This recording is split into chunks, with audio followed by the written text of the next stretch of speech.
بص يا رجاله، هو الحكايه وما فيها ان مصر موجوده هنا، وفي شويه كلاب محوطينها مخلينها مش عارفه تتنفس، وشويه الكلاب دول هم العرب. تمام؟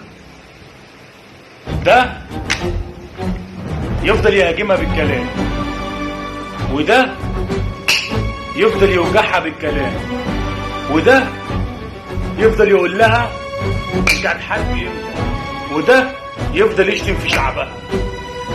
ومصر بعد كل الضغوطات دي كلها بتحارب من الكلاب الصهاينه.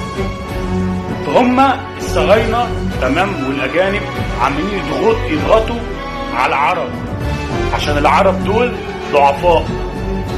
تمام؟ فبيحاولوا يستفزوا الناس دي ويشتروهم بالفلوس ويعاملوهم اوسخ معامله. تمام؟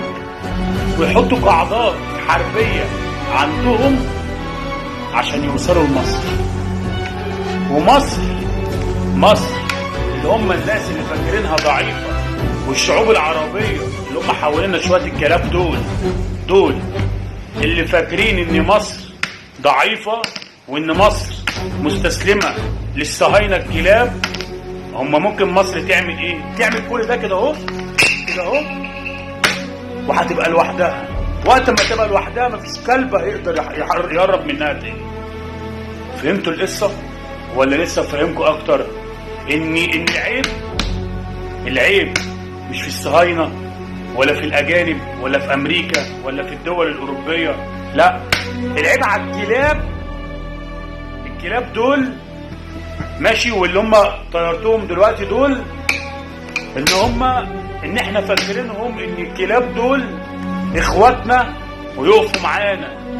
لا، دول طلعوا كلاب للصهاينه وعايزين يدمروا بلدنا، عشان هم فاكرين لما البلد دي تتدمر